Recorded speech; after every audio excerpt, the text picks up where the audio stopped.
I think in a society environment, if you're a society referee, your peers are really valuable there, because they would have been, someone there would have been through what you've been through. And if it's anything like my society, Hampshire, there's some serious experience there throughout. And certainly coming up through the levels myself, I was drawing on every element of that experience that I could, whether it be a technical area or whether it be training areas. And I used to speak to some of the guys above me in terms of the levels and say, look, what were you guys doing to get better, to get fitter, to get stronger? And I had some really good answers. I think another thing you can really tap into is the clubs.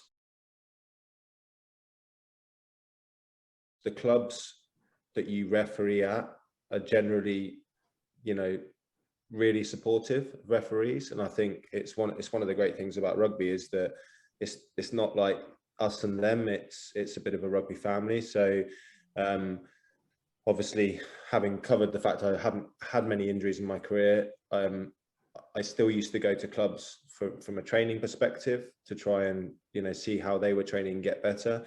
But I've known referees from my society days that went to the clubs and said, look, can I come along on your training sessions and speak to one of your physios who can offer me some advice on how to heal up and how to get a bit better? So yeah, really tap into that network, because honestly, you'd be really surprised how much experience and how many, it's not what you know, it's who you know kind of thing in rugby. And the clubs I've always found will be really eager to support you as a referee.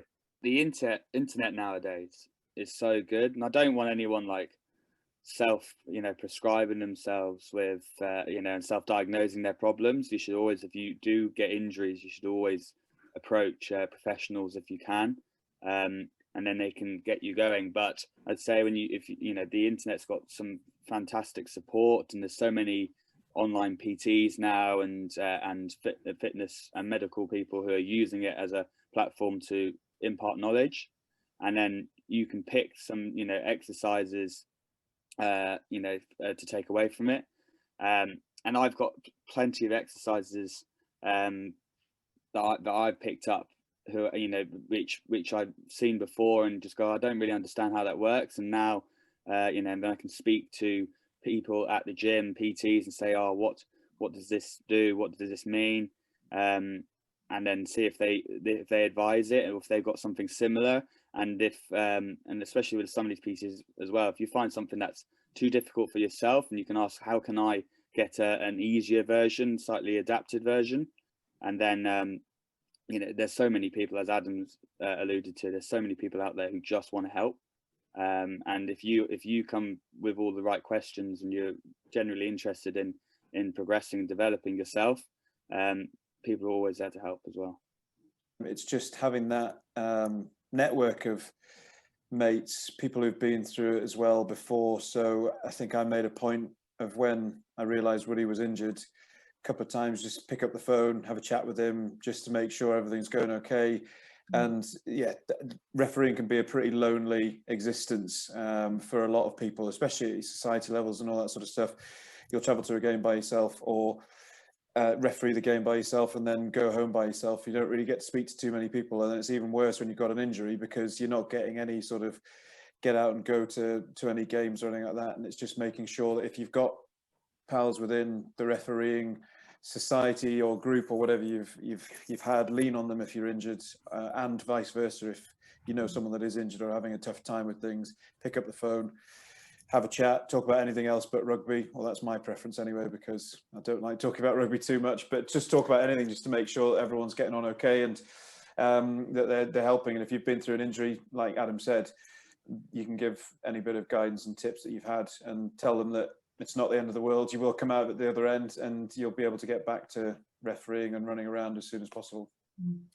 I think you guys make really good points. I think what's really important to note for the community game within rugby is actually how many resources the RFU provides. So we talk about going online. I think when we go online, we need to make sure that it's a good resource. It's not just you know, John down the road that's saying, oh, you need to do this. It's actually got some credibility. We know that with the RFU, we've got some really, really great resources to help with physical development. So for example, the RFU Activate program is a really great resource. It's got video clips, it's got an explanation of all the different exercises that can be done, but also it's research based, so it's credible. It's from the University of Bath.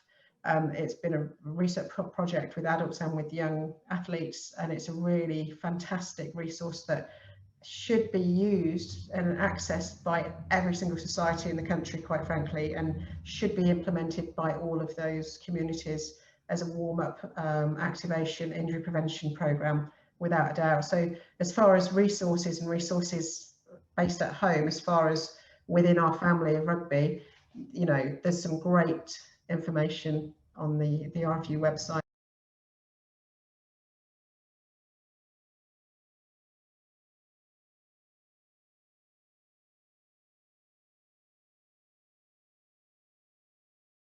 One is to prevent spikes in training. So, you know, with the pre-season, perhaps thinking about starting out ready for the new season, you know, if it's a big mad panic of, oh my goodness, I've not done anything, I'm just going to go for it and see how I need to push, you're more likely to injure. And we know that that's research-based data. So no spikes in training, keep training graduated and gradual and increase, not a big old spike, and then we're going to be at risk of muscle tears potentially. So graduated load, no spikes. Recognise the benefit of different training modalities. So things like eccentric loading for hamstrings. So we know that most hamstring injuries occur when we decelerate and bang on the brakes. So using that kind of conditioning. So we do a really nice accelerated deceleration program that I run with the people that I work with.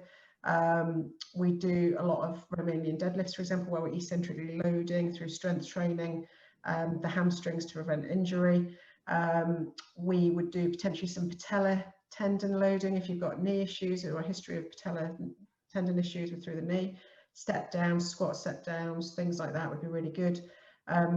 So we've got the eccentric loading through for the muscular tears. We've got the tendon protection loading, hopping, bounding, skipping. When the pitches start to go hard as well, we need to protect our tendons. Simple things like adding a skipping rope into your warm-up is going to get some nice load through those tendons, and just graduate that loading through bounding, hopping, change of direction work for groins.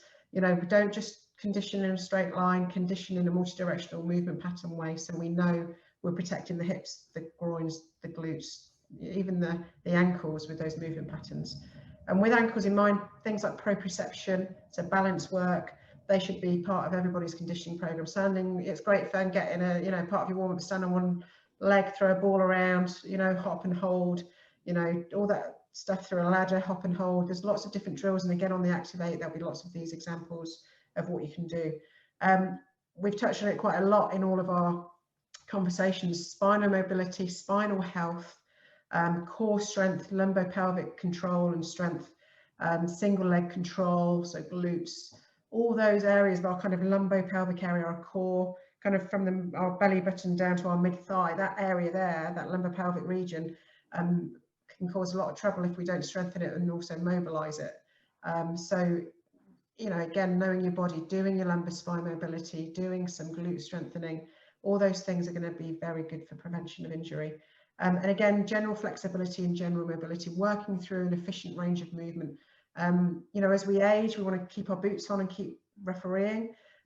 We know that probably our risk of injury increases as we get older, and our kind of muscle tensile strength is going to be a bit less flexible. So we need to work on mobility and keep fluid and allow the body to work through a good range of movement. And if we shock it into a range of movement because we've got to suddenly sprint, then that's not going to help. But if we graduate that range of movement and tell the body it's okay to do this, don't freak out, don't injure, then it's going to be successful in how it adapts to that load and those demands that you place upon your body.